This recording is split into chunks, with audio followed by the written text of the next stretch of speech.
부지런하여 게으르지 말고 열심을 품고 주를 섬기라.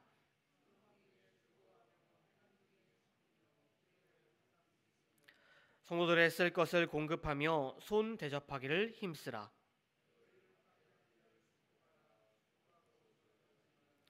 즐거워하는 자들과 함께 즐거워하고 우는 자들과 함께 울라.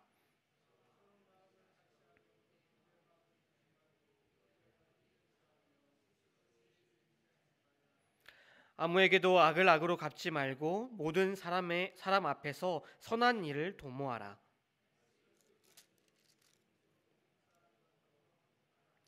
내 사랑하는 자들아, 너희가 칭히 원수를 갚지 말고 하나님의 진노하심에 맡기라. 기록하였으되 원수 갚는 것이 내게 있으니 내가 갚으리라고 주께서 말씀하시니라.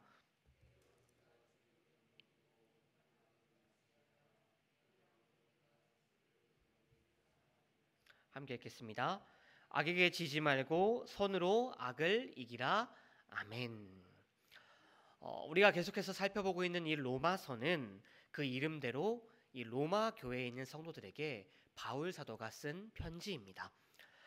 본 서신 1장부터 11장에서 바울은 이 구원에 대해서 이야기를 했습니다.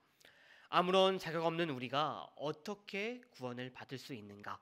우리가 어떻게 구원을 누리게 되었는가 말이죠. 그리고 오늘 우리가 함께 읽은 이 12절의 말씀은 이 구원의 은혜를 누리는 그리스도인들의 삶에 대해서 바울이 이야기합니다. 구원받은 성도가 어떻게 살아가야 하는지 말이죠. 자, 그렇다면 구원받은 성도들 어떻게 살아야 한다라고 바울 사도는 지금 말하고 있습니까? 바울은 이야기합니다. 서로 사랑하라. 오늘 본문 10절 말씀입니다. 형제를 사랑하여 서로 우애하고 존경하기를 서로 먼저 하며. 사랑은 성경의 요약이요, 예수님께서 우리에게 전해주신 그 복음의 핵심이라고 할 수 있습니다. 이는 하나님의 속성인 사랑을 근거로 하는 것으로 성경은 하나님께서 사랑이다라고 우리에게 분명히 전하고 있습니다. 참으로 하나님께서는 사랑의 원형이 되시고 사랑의 베푸시는 근원이 되십니다.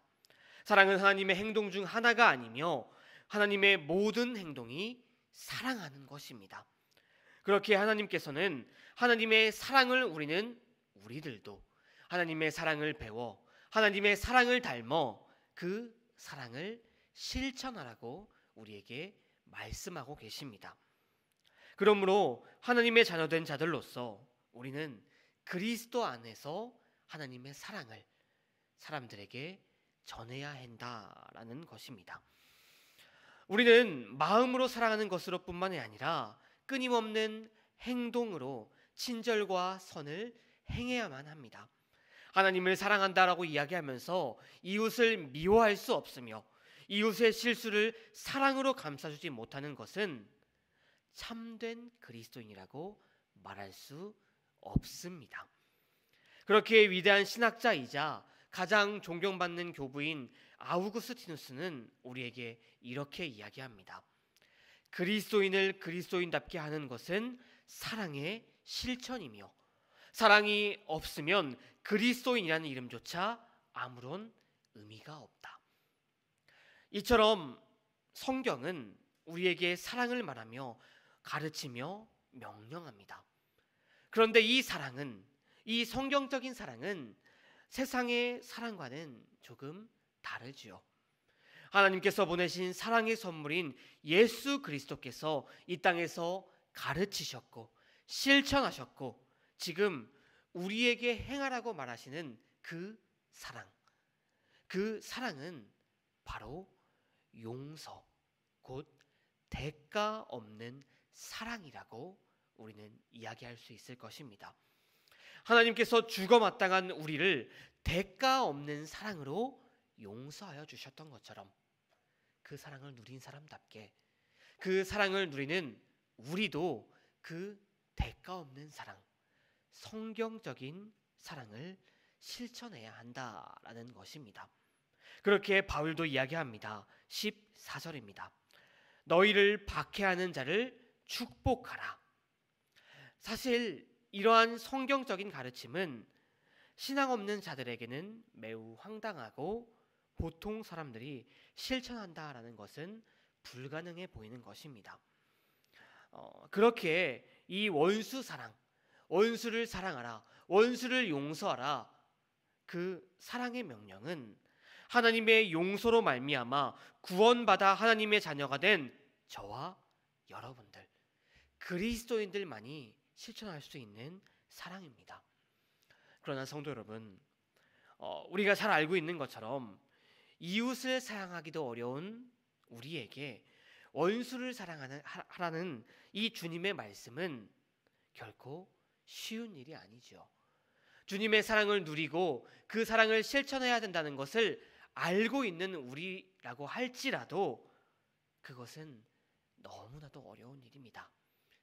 현실적으로 원수를 어떻게 용서할 수 있겠습니까? 목사라고 이 자리에 서 있는 저도 그것은 너무나도 실천하기 어려운 일입니다. 사랑하는 성도 여러분, 이러한 성경적인 사랑의 실천은 오직 우리를 구원하기 위해 은혜로 역사하셨고 임재하셨던 성령의 지속적인 사역이 있어야만 가능합니다. 곧 성령의 도우심과 역사하심을 통해 우리가 우리를 향한 그 주님의 용서를 기억하고 깨닫고 삶에 적용하여 실천할 때야 예수 그리스도께서 가르치셨고 실천하셨던 그 사랑, 성경적인 사랑, 용서의 실천이 가능합니다.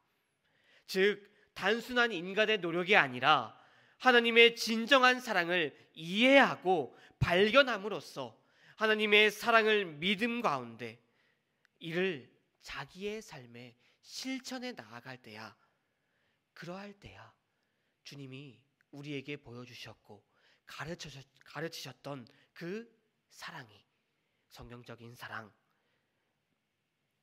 그 원수의 사랑이 실천할 줄로 믿습니다. 그렇다면 우리가 이 성경적인 사랑, 주님께서 가르치셨고 실천하신 사랑까지 나아가려면 우리는 어떻게 살아가야 하는 것일까요? 성령의 도우심과 역사하심을 우리의 삶 가운데 누리려면 우리는 어떻게 살아가야 하는 것일까요? 바울은 오늘 말씀을 통해 우리에게 그 답을 주고 있습니다. 우리 오늘 말씀 11절과 12절을 다시 한번 같이 읽어보기를 원합니다. 로마서 12장 11절 12절 말씀, 이 시간 다시 한번 우리 합독해 보도록 하겠습니다. 함께 읽겠습니다. 부지런하여 게으르지 말고 열심을 품고 주를 섬기라. 소망 중에 즐거워하며 환난 중에 참으며 기도에 항상 힘쓰며. 게으르지 말고 주님을 품고 주를 섬기라. 소망 중에 즐거워하며 환난 중에 참으며 기도에 항상 힘쓰라. 그 답은 바로 말씀과 기도에 힘쓰며, 그리고 하나님이 우리에게 보여주셨던 주님의 그 가르침대로 섬김에 힘쓰는 것, 곧 주님께 나아가는 것, 그것이야말로 우리가 성령의 가르침을 누리는 것이고 성령과 함께 거하는 것입니다. 사랑하는 성도 여러분, 우리 그리스도인들은 하나님의 놀라운 사랑을 경험한 자들입니다. 하나님께서는 우리를 사랑하시기에 우리를 용서하시고 우리와 화해하기 위해 그리스도를 우리에게 보내주셨습니다. 이처럼 놀라운 사랑을 보여주신 하나님께서 지금 우리에게도 그 사랑을 실천하라고, 너도 나와 같이 사랑하라고 말씀하십니다. 사랑하고 또 사랑받을 때 우리는 하나님의 사랑을 기억하게 되고 이를 통해 우리를 향한 사랑을 깨닫게 될 것입니다. 만약 용서한다면 그 용서가 얼마나 값비싼 것인지 경험하게 될 것입니다. 그 사랑과 은혜를 기억하며 감사하는 자를 하나님께서는 기억하시고 복을 주실 것입니다. 바라옵기는 주님의 그 사랑과 주님의 그 놀라운 사랑, 곧 값없는 용서를 기억하며 또 더욱더 말씀과 기도로 그리고 성김으로 주님께 나아가기를 힘쓰는 저와 여러분들이 되시기를 바랍니다. 예수라는 그 구원의 반석 위에서 번영하고 우리가 그렇게 살아갈 때 예수님께서는 예수라는 구원의 반석 위에서 번영하고 번창하도록 우리에게 복의 복을 더하여 주실 것입니다. 그 놀라운 복을 누리는 저와 여러분들이 되시기를 바랍니다. 더욱더 이 어두운 세상 가운데 주님이 가르쳐 주신 그 사랑과 또 성경적인 사랑, 곧 용서를 실천함으로 이 어두운 세상 빛과 소금의 역할을 다하는 저와 여러분들이 다 되시기를 주님의 이름으로 축원드립니다. 함께 기도하시겠습니다.